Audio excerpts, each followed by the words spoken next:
Саламатсыздар ма, құрметті көрермендер? Бүгінгі біздің сабақта describing people адамдарды сипаттау. Алдыңғы біз students book'тан осы сабақты өткенбіз. Яғни бұл жерде міндетті түрде адамдарды сипаттаған кезде бізде сын есім қолданады, adjective. Бірден сабаққа көшейік. Окей, exercise number 1.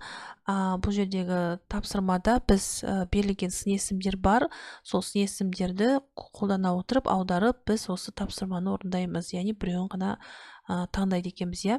Біріншісінде Susanna is quite немесе average height. She's got dark hair and brown eyes. Сузаннаның height дегеніміз бой болғаннан кейін бізде жауабын average деп алдық. Бойы аласа. She's got dark. Оның шашық темный түсті және қоңыр көзі бар. Ағыра екіде Our teacher has got glasses немесе beard and a mustache.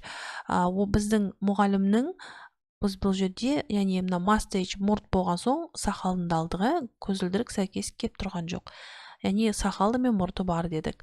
Ағырай, Katie is tall and slim, curly and she's got brown eyes. Бұл жердегі жауап бізде slim болады. Не үшін? Себебі бұл жерде Katie'дің бойы ұзын және де арық, slim. Curly бұл жерде шашты айтып тұр, сондықтан сәйкес келмеген екен slim'ді алдық жауабын, және де оның қоңыр түсі көзі бар. Төртіншісі, Mark is average height and average build. Марктың бойы аласа және де оның дене пішіні орташа. He's got fair немесе green eyes and curly hair. Бұл жердегі енді eyes болған соң, оның түсі, көздің түсі жасыл деп алдық. Fair сәйкес келмейді. And және де оның шашы бұйра. Ағырай, 5-те. Their children have got average немесе red hair and green eyes.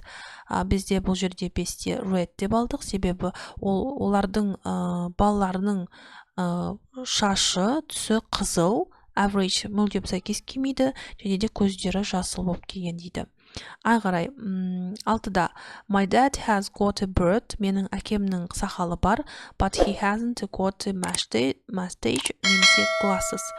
Бұл жерде енді сақалды айтып тұрған соң, мұрты жоқ деп алдық. Mustache болады. Көзілдірігі сәйкес келмейді. Sam is 1 meter 85. Сэмнің бойы 1,85 метр дейді.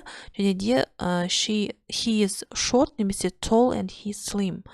7-те бізде tall деп алдық. Оның бойы ұзын, яғни 1,85 болған соң tall деп алдық. Ұзын, өте ұзын және де ол арық. 8. Joseph is quite short немесе blonde and he's got dark hair. Бұл жерде 8-де short деп алдық. Joseph бойы қысқа, жеткілікті, аласа немесе және де оның қоңыр темный түсті шашы бар. 9-да Tony and Harry have got brown немесе average eyes. Бұл жердегі жауабы бізде brown. Тони мен Хэрридің мына жерде eyes деген соң, көзді айтқан соң average сәйкес келмейді, сондықтан brown қоңыр түсті деп алдық көзін. Ағырай, онда My mom has got dark немесе fat hair. Бұл жердегі енді байқап тұрсаңыздар, hair деген соң шашын айтып тұр, сондықтан біз dark деп алдық. Fat бұл жерде семіздік, мүлдем сәйкес келмейді.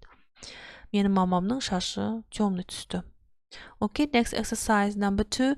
Бұл жерде мына суретте қыздың суретін берген.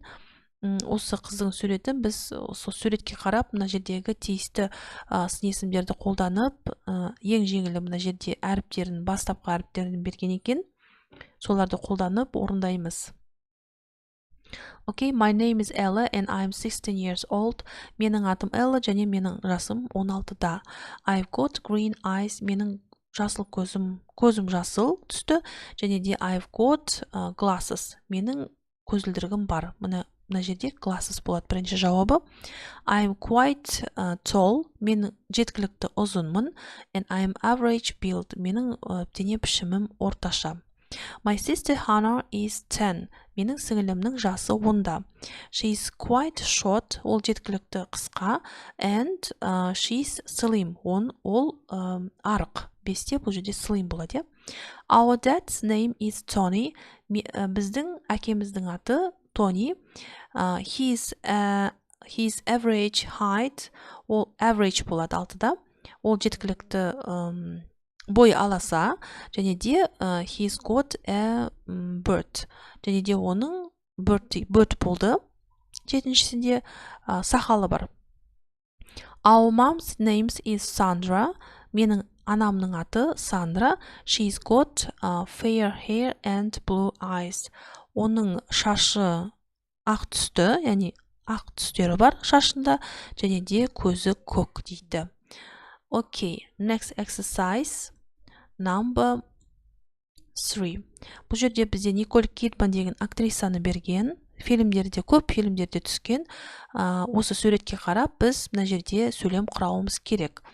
Көмекші сөздерді берген. Окей, height дегеніміз бойы, build деген дене пішіні, hair color, яғни шаштың түсін сұрап тұр, және де hair шаштың өзін сұрап тұр. Бұйра ма деген сияқты, немесе түзу ма дегенде, ұзын ба деген сияқты. Окей, мен былай дедім. She is average height, оның бойы аласа. Екіншісіне she is slim, ол арық. Үшіншісіне she has got blonde hair, оның шашы ашық түсті. Her hair is long, оның шашы ұзын. Мінеке осылай құрайсыздар. Төртінші тапсырмада exercise number 4. Бұл жерде бізде write 5 sentences, 5 сөйлемді жаз дейді құрап, to describe yourself, өзіңізді сипаттаңыз дейді. Мына үлгіні берген, үлгідегідей етіп құрайсыздар. Мен бұлай құрадым. I'm tall and I have got long hair. Менің бойым ұзын, және де менің ұзын шашым бар. My hair is straight. Менің шашым түзу. I have got brown eyes. Менің көзімнің түсі қоңыр. I'm slim. Мен арықпын. Соңында былай құрайсыздар. I have got glasses. Менің көзілдірігім бар. Яғни мен көзілдірік тағамын деген сөз. Окей, балалар, осымен сабағымыз аяқталды. Күнделікті сабақты бірге орындаймыз. Міндетті түрде менің арнама жазылуды ұмытпаңыздар. Келесі сабақта көріскенше сау болыңыздар.